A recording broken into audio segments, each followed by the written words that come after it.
Good morning students. अपन cell के अंदर मतलब सेल वाला टॉपिक कर रहे थे, आज उसी को कंटिन्यू करते हैं। तो सेल के अंदर बेटा लास्ट टर्न पे अपन ने सेल की डेफिनेशन कि सेल क्या होती है, किसने डिस्कवर किया, और साइटोलॉजी उसकी जो ब्रांच थी उसके बारे में अपन ने पढ़ा। इसके बाद में type of organism on the basis of number of cell, कहने का मतलब जीवों को कोशिकाओं की संख्या के आधार पर अपन ने क्लासिफाई किया। दो भागों के अंदर किया था, यूनिसेलुलर एंड मल्टीसेलुलर। यूनिसेलुलर का मतलब हो गया एक कोशिक और मल्टीसेलुलर का मतलब हो गया बहुकोशिक। ऑर्गेनिज्म का मतलब हो गया जीव। ओके, ये अपन ने लास्ट टर्न पे पढ़ा था, वो बता रहा हूँ। इसके बाद में अपन ने न्यूक्लियस की प्रेजेंस और एब्सेंस के आधार पर सेल को दो भागों के अंदर बांटा, प्रोकैरियोटिक और यूकैरियोटिक। ये भी अपन ने लास्ट टर्न पे डिस्कस किया।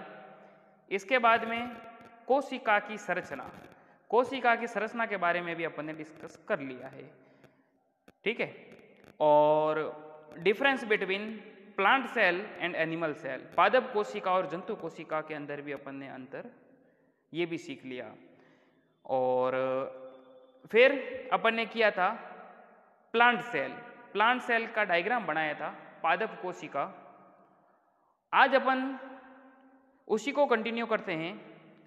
प्लांट सेल के बाद में दूसरी है एनिमल सेल या जंतु कोशिका। अब ध्यान देना बेटा, अपन इसको बनाना सीखेंगे जंतु कोशिका को। अब देखो बेटा, जैसे कि जंतु कोशिका की अगर मैं बात करूं तो जंतु कोशिका के अंदर ध्यान देना कि जैसे पादप कोशिका के अंदर मैंने आपको बताया कि पादप कोशिका में कि हरितलवक पादप कोशिका में उपस्थित होता है और जंतु कोशिका में नहीं होता। तो इसके अंदर ध्यान देना, आप जंतु कोशिका का डायग्राम किस तरीके से बनाते हैं वो बता रहा हूँ। जैसे मेरे साथ आप भी नोट डाउन करते रहना इस तरीके से।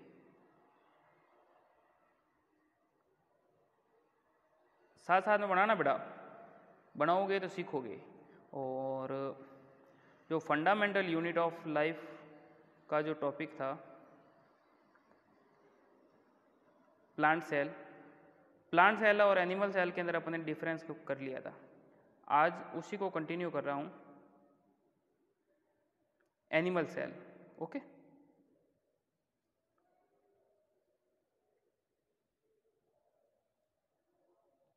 जैसा भी बने डायग्राम बनाना हाथ से बनाओ ताकि सीखोगे आप भी।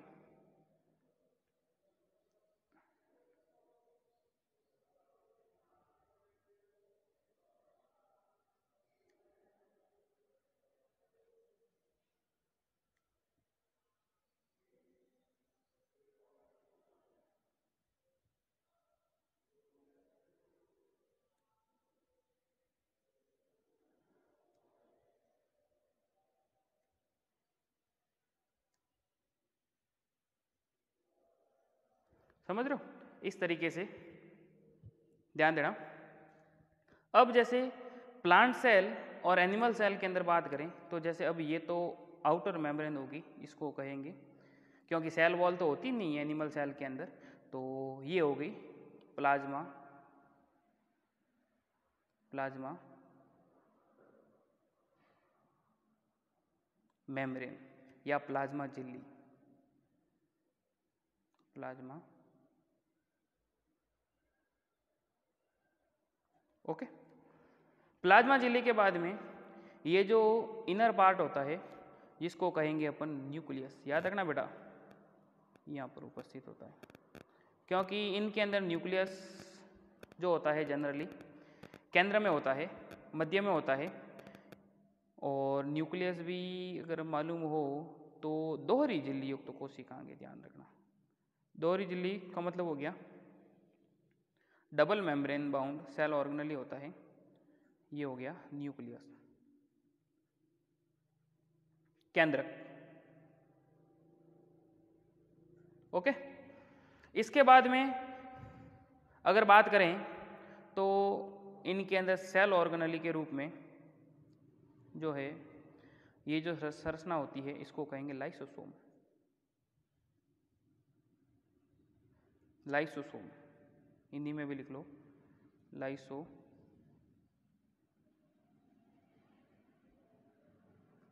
ओके। न्यूक्लियस के चारों ओर जो मेम्ब्रेन पाई जाती है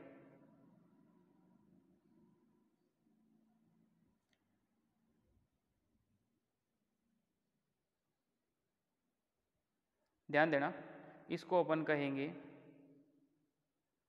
सेल ऑर्गेनेली। अपने डिटेल में है लेंगे बेटा, पहले एक बार इसका अपन डायग्राम बनाना सीख लेते हैं। पादप कोशिका, जंतु कोशिका, क्योंकि ये सवाल प्लांट सेल, एनिमल सेल का 100% एग्जाम में पूछते हैं सवाल। इसको कहेंगे एंडोप्लाज्मिक रेटिकुलम। एंडोप्लाज्मिक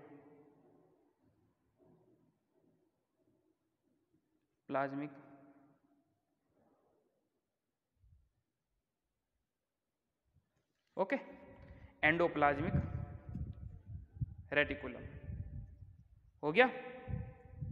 इसके बाद में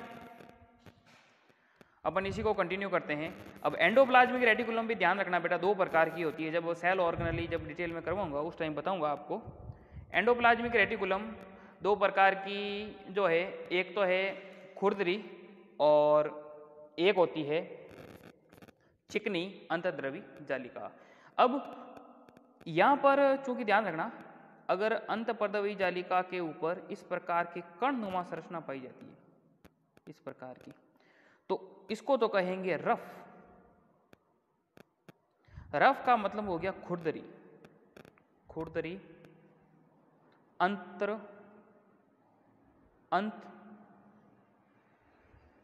प्रदरवयी जालिका, प्रदवयी जालिका। ओके। और जिसके ऊपर राइबोसोम के कण नहीं पाए जाते उसको कहेंगे चिकनी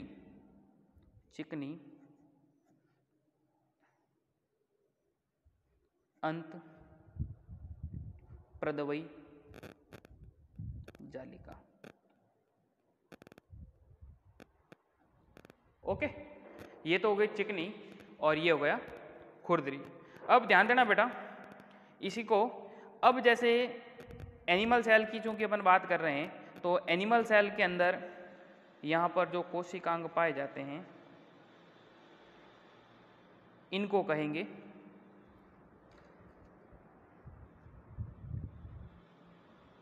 क्या कहेंगे, जिसको power house of the cell भी कहते हैं, इनको कहेंगे माइटोकॉन्ड्रिया। खूब सारे होते हैं तो माइटोकॉन्ड्रिया, अगर एक होता है तो उसको कहेंगे माइटोकॉन्ड्रियम। ध्यान रखना, खूब सारे होते हैं इस प्रकार की जो कोशिकांग होते हैं बॉडी के अंदर देखने को मिलते हैं सेल के अंदर। आप भी बनाओ मेरे साथ डायग्राम, ऐसे ही सीखोगे। ओके, माइटोकॉन्ड्रिया हो गया। इसके बाद में जंतु कोशिका के अंदर जो संरचना यहां पर पाई जाती है केंद्रक के पास, उसको कहते हैं तारककाय। क्या होता है? तारककाय, सेंट्रोसोम। सेंट्रोसोम जिसको हिंदी में कहते हैं तारककाय। ओके, इसके बाद में यहां पर जो द्रव पदार्थ भरा होता है, इस द्रव पदार्थ को कहेंगे साइटोप्लाज्म। साइटोप्लाज्म या हिंदी में कहते हैं इसको कोशिका द्रव्य। ओके, और अगर बात करें तो यहां पर जो संरचना प्रेजेंट होती है, यहां पर ट्यूब लाइक स्ट्रक्चर भी होती है इसके अंदर, जो केंद्रक के समीप होती है, इनको कहेंगे गोल्गी बॉडी, गोल्जिकाय।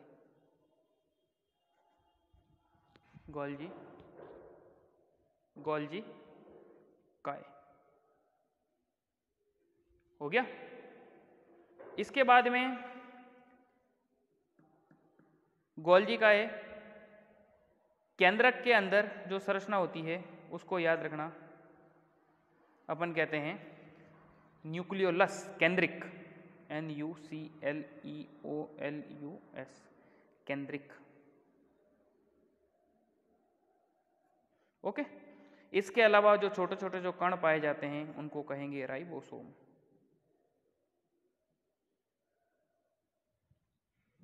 राइबोसोम के जो पार्टिकल्स होते हैं ये मतलब अंतर्द्रव्य जालिका के साथ साथ कोशिका द्रव्य के अंदर भी उपस्थित होते हैं। ये तो था इसके अंदर। और ये जो फिंगर लाइक प्रोजेक्शन है इसको कहते हैं माइक्रोविलाई या सूक्ष्मांकुर। माइक्रोविलाई या सूक्ष्मांकुर, सूक्ष्मांकुर। ये मतलब इनके अंदर जो ये जो झिल्ली होती है मेम्ब्रेन, ये फिंगर लाइक प्रोजेक्शंस के अंदर बदल जाती है और इनके अंदर क्या होता है कि ब्लड कैपिलरीज का नेटवर्क होता है और ये मतलब डाइजेस्टिव फूड को पूरी बॉडी में सप्लाई करने के लिए रेस्पॉन्सिबल होते हैं। ये हो गया।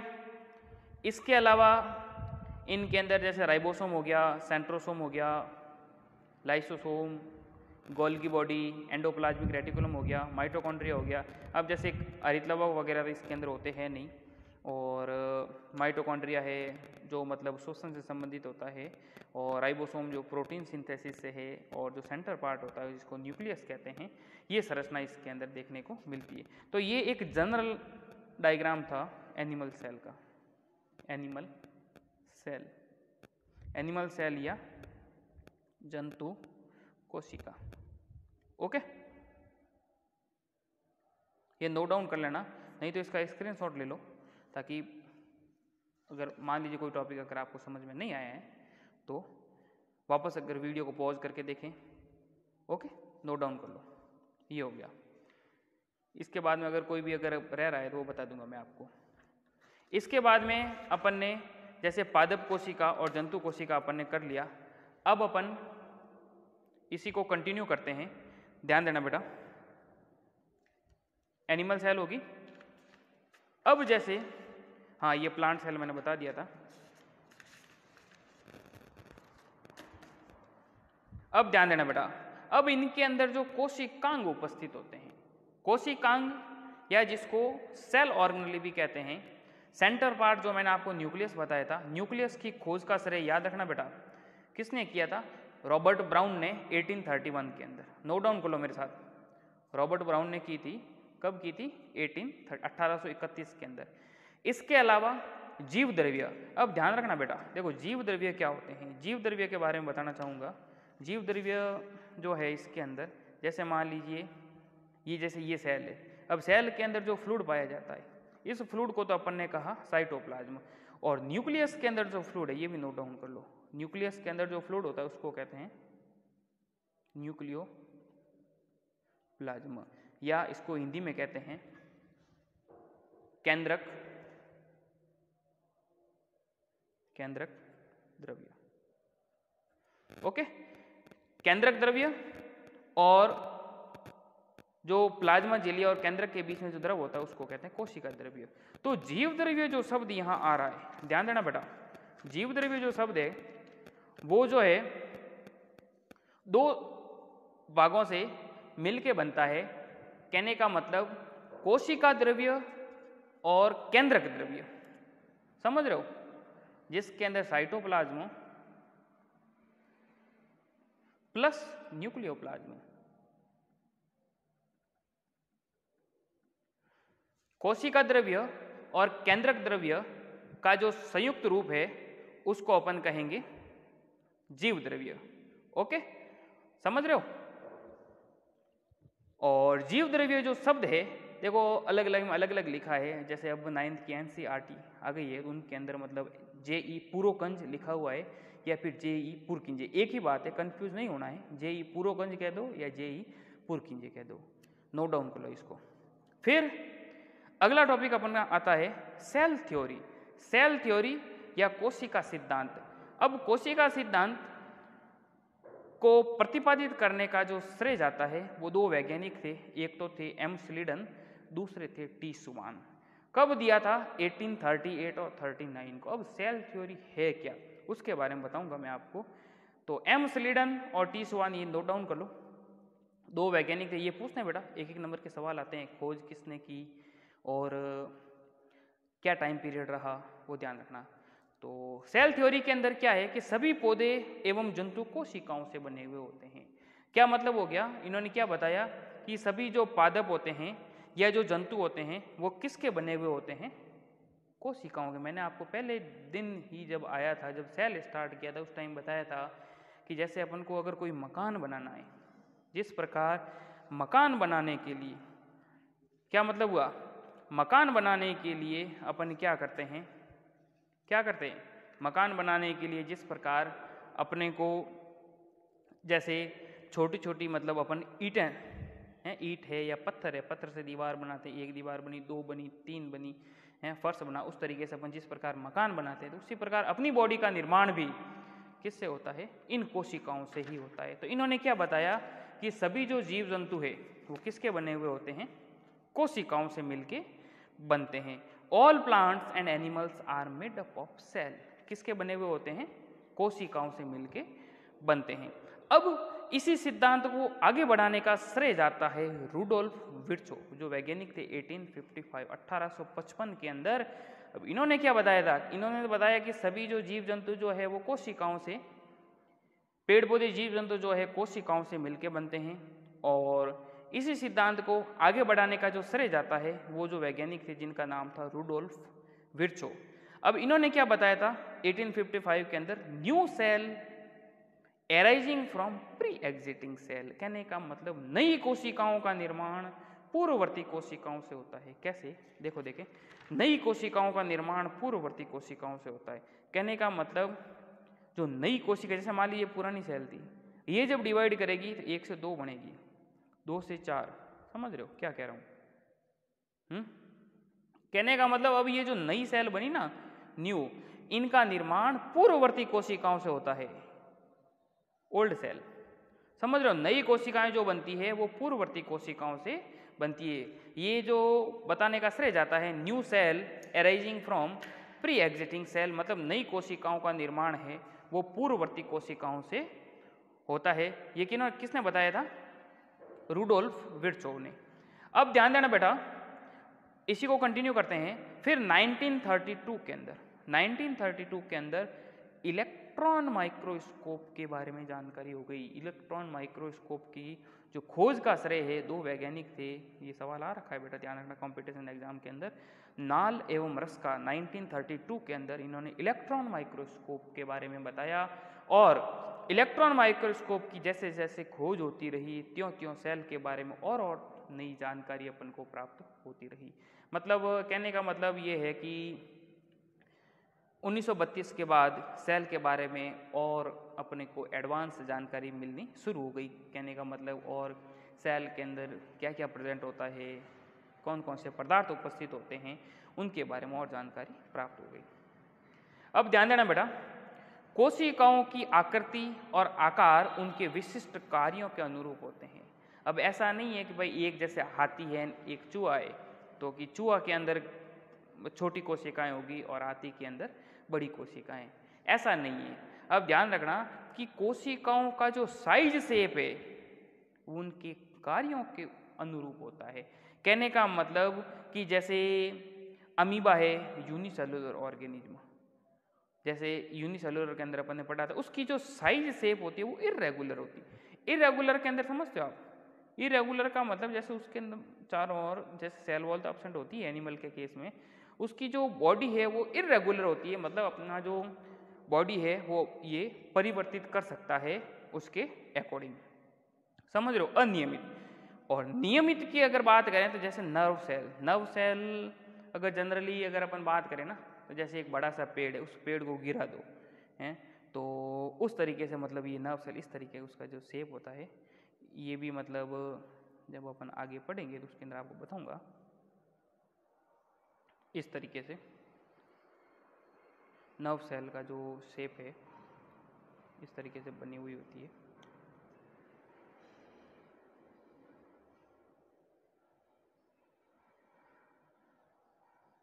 इस तरीके से नर्व सेल, तो ये मतलब इनके कार्यों के अकॉर्डिंग होता है उनका जो साइज शेप है।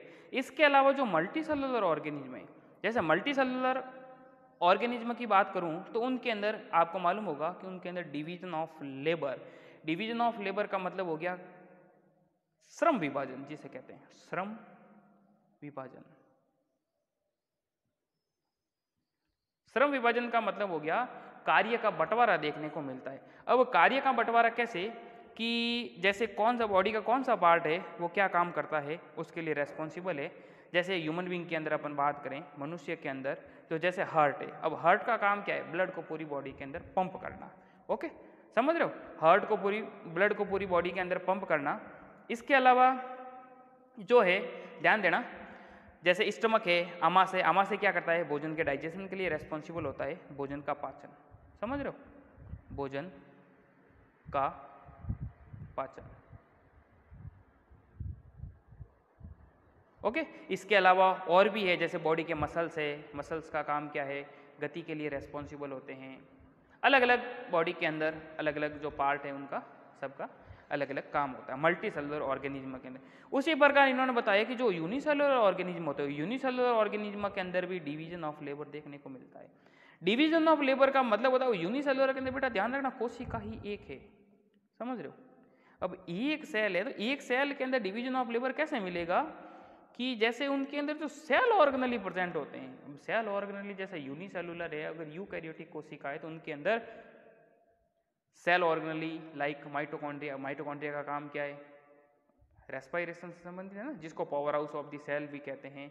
इसके अलावा जैसे राइबोसोम है, राइबोसोम जो कोशिकांग है तो उनको मतलब उनका काम है प्रोटीन संश्लेषण करना, समझ रहे हो।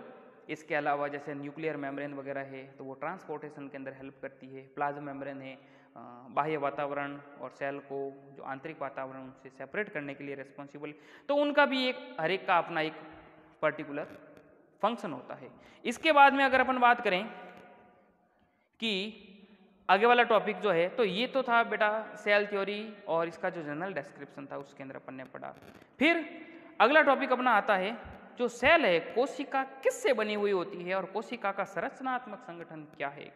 क्या मतलब हुआ कि जो सेल है, सेल के अंदर कौन कौन से कंपोनेंट प्रेजेंट होते हैं उनके बारे में, और कोशिका का संरचनात्मक संगठन क्या, what is the structural organisation of cell. कोशिका इसके अंदर देखा बेटा, जैसे सेल अगर उसके स्ट्रक्चर की बात करें तो सेल जैसे अपन ने आगे वाला टॉपिक पढ़ा, इसके अंदर अपन ने कि कोशिका किससे बनी हुई होती है और उसका संरचनात्मक किससे बनी हुई होती है, उनके अंदर क्या होते हैं, कोशिकांग प्रेजेंट होते हैं, सेल ऑर्गेनली।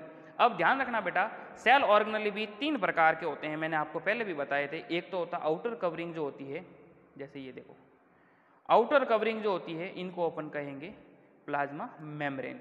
इसके बाद में जो इनर पार्ट है जिसको कहेंगे न्यूक्लियस, समझ रहे हो।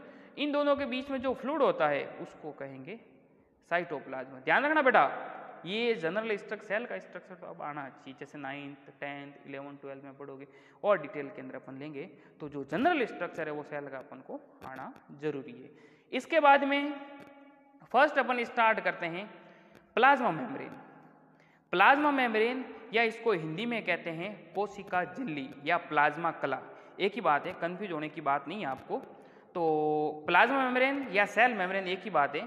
ये जो सेल मेम्ब्रेन है ये सेलेक्टिवली परमेबल मेम्ब्रेन होती है। ध्यान रखना बेटा, सेलेक्टिवली परमेबल मेम्ब्रेन का मतलब क्या हो गया कि ये जो सेल है, जो आउटर कवरिंग है, सेलेक्टिवली का मतलब सिलेक्ट करती है, जो उपयोगी सब्सटेंस होती हैं उनको बॉडी के अंदर आने देती है, और जो बॉडी के काम के नहीं होते उनको बॉडी से बाहर डिस्चार्ज करने के लिए भी रेस्पॉन्सिबल होती है। ओके, अब जैसे अगर अपन बात करें सेलेक्टिवली परमेबल हो गया, इसके बाद अब अपन इसको कंटिन्यू करते हैं। देखो सेलेक्टिवली परमेबल जो मेम्ब्रेन होगी, अब जैसे इनके अंदर मान लीजिए कोई भी सब्सटेंस की मात्रा ज़्यादा है, तो जैसे मान लीजिए सेल के अंदर कार्बन डाइऑक्साइड की कंसंट्रेशन ज़्यादा हो गई तो उसको बॉडी के बाहर डिस्चार्ज करना। कार्बन डाइऑक्साइड की मात्रा जैसे सेल के अंदर ज़्यादा हो गई, अगर उसको बॉडी के बाहर डिस्चार्ज करना अपन को, तो कहने का मतलब अधिक सांद्रता से कम सांद्रता की तरफ जो पदार्थों का जो गमन होता है सेल से अंदर, सेल के अंदर से बाहर की तरफ या बाहर से अंदर की तरफ, तो उस प्रोसेस को अपन कहेंगे डिफ्यूजन, विसरण। विसरण। अभी बताऊंगा विसरण और डिफ्यूजन, इसको कहेंगे परासरण। समझ रहे हो? जैसे मान लीजिए किसी भी पदार्थ की, जैसे पानी अपन गिराते हैं हमेशा उच्च स्तर से निम्न स्तर की तरफ बहता है। मतलब जैसे एक मान लीजिए जैसे ये कोई भी, इधर ध्यान देना बेटा, डिफ्यूजन और ऑस्मोसिस की अगर बात करूँ, मान लीजिए ये जैसे कोई कमरा है और अगर कमरे के अंदर मैंने मान लीजिए यहाँ पर मैं एक अगरबत्ती जला दूँ तो ये जैसे अपन यहाँ बैठे थे यहाँ तो सुगंध आ जाती है। तो यहाँ पर मान लीजिए ये सुगंध कैसे पहुँची? यहाँ पर कणों की सांद्रता ज़्यादा थी, यहाँ से कण जो है विस्तृत हुई यहाँ से यहाँ तक। तो अधिक सांद्रता से कम सांद्रता की तरफ जो अणुओं का जो गमन होता है, मूवमेंट ऑफ वाटर मॉलिक्यूल और other particles from their high concentration to low concentration, अधिक सांद्रता से कम सांद्रता की तरफ जो अणुओं का गैस का जो गमन होता है उसको तो कहेंगे विसरण। और अगर जैसे मान लीजिए ये सेल है, या फिर जैसे अगर जनरल में बात करूं तो जैसे मान लीजिए एक मैंने कोई पात्र लिया, बीकर, समझ रहे हो, इस बीकर के अंदर मैंने एक सेल डाल दी। ओके, अब क्या कर रहा हूं मैं, जैसे मान लीजिए इसके अंदर पानी की कंसंट्रेशन बाहर ज़्यादा थी और सेल के अंदर मान लीजिए पानी कम था, तो क्या होगा, बाहर कंसंट्रेशन ज़्यादा है तो बाहर से पानी क्या होगा, बाहर से पानी अंदर की तरफ एंटर करेगा, होगा ना। जैसे ये सेल डाल दी, ये जैसे बाहर पानी हो गया, अंदर पानी कम है बाहर पानी ज़्यादा है, अंदर से क्या होगा, पानी हमेशा अधिक से कम की तरफ मूवमेंट करता है पानी, तो अंदर अधिक से कम की तरफ, और वो भी जैसे यहाँ पर ये जो झिल्ली है ना, इस झिल्ली को अपन कहते हैं प्लाज्मा झिल्ली। क्या बोलेंगे? Plasma membrane. समझ रहे हो? प्लाज्मा झिल्ली। अब वाटर का जो मूवमेंट होता है वो अधिक से कम की तरफ हो रहा है, और वो भी किस, इस अर्धपारगम्य झिल्ली से।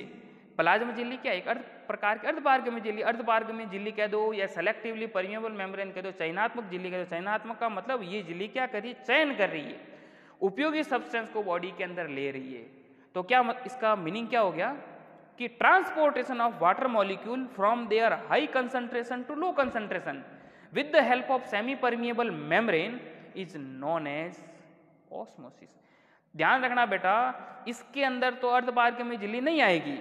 ट्रांसपोर्टेशन, देखो यहां पर मैं डेफिनेशन लिखा देता हूं, आप नोट डाउन कर लो इसकी डेफिनेशन, किसकी, डिफ्यूजन की और ऑस्मोसिस की। डिफ्यूजन के अंदर लिख लो, डिफ्यूजन के अंदर लिख लो transportation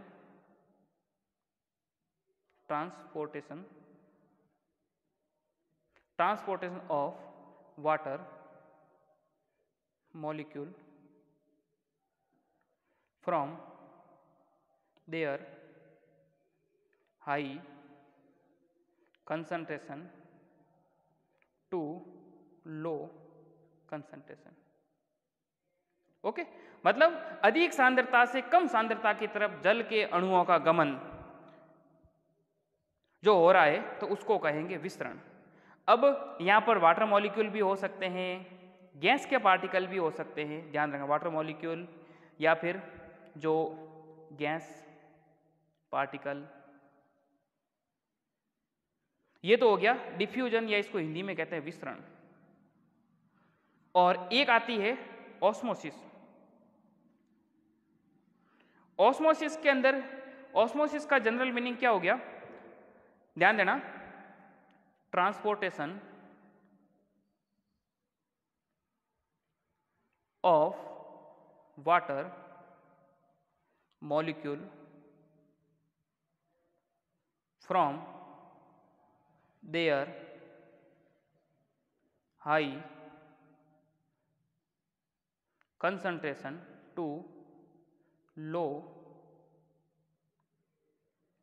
concentration with the help of semi permeable membrane। मतलब क्या हो गया कि जल के अणुओं का अधिक सांद्रता से कम सांद्रता की तरफ जो गमन अर्धपारगम्य झिल्ली से होता है, तो ये भी एक प्रकार का विसरण है, लेकिन इसके अंदर अर्धपारगम्य झिल्ली नहीं थी और इसके अंदर अर्धपारगम्य झिल्ली है, तो इस विसरण को क्या कहेंगे? परासरण। ओके, तो ये हो गया विसरण और परासरण। तो विसरण और परासरण के द्वारा जो है, कहने का मतलब जो जल के अणुओं की गति जो है अधिक सांद्रता से कम सांद्रता की तरफ होती है। अगर इसका स्क्रीनशॉट लेना चाहे तो स्क्रीनशॉट ले लो बेटा, नोट डाउन कर लो एक बार। हो गया? अब देखो इसी को कंटिन्यू करते हैं। अब जैसे ध्यान रखना, अब जैसे अगर ऑस्मोसिस जो है और डिफ्यूजन, ये विसरण हो गया, मतलब विसरण और परासरण के द्वारा मतलब जो जल की गति है अंदर से बाहर और बाहर से अंदर होती है। अगर बाहर कंसंट्रेशन ज़्यादा है तो अंदर, और अंदर कंसंट्रेशन ज़्यादा है तो बाहर। अब है विलयन, इसी के अंदर आ रहा है। विलयन भी 3 प्रकार के होते हैं, एक तो होता है हाइपोटोनिक, एक होता है हाइपरटोनिक, एक होता है आइसोटोनिक। हाइपो को मतलब हो गया, हिंदी में कहते हैं इसको अधो परासारी विलयन।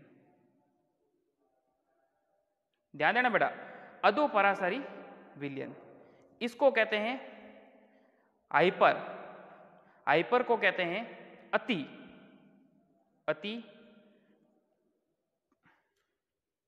परासारी विलयन। एक हो गया आइसोटोनिक, आइसोटोनिक का मतलब हो गया समपरासरी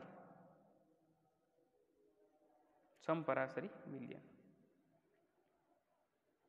अब ध्यान देना बेटा, इसको मैं समझा रहा हूं आपको, मेरे साथ डायग्राम बनाते रहना। देखो देखे, जैसे समपरासरी की अगर अपन बात करें तो इनके अंदर देखो देखें कि सबसे पहले है अति परासरी हाइपोटोनिक। हाइपोटोनिक के अंदर क्या हो गया, जैसे मैंने एक पात्र लिया, पात्र के अंदर मान लीजिए मैंने सेल डाल दी। ओके, बाहर कहने का मतलब वाटर की कंसंट्रेशन थी वो ज्यादा थी, अंदर जो है वाटर की कंसंट्रेशन कम है। उस दरमियान क्या होगा, बाहर जल ज्यादा है तो बाहर अर्धपारगम्य झिल्ली से जल जो है वो सेल के अंदर प्रवेश करेगा, फलस्वरूप सेल क्या होगी, फूल जाएगी। तो इस प्रकार के सॉल्यूशन को तो कहेंगे हाइपोटोनिक सॉल्यूशन। ओके, इसके बाद में दूसरा है हाइपरटोनिक। हाइपरटोनिक का मतलब हो गया, हाइपरटोनिक के अंदर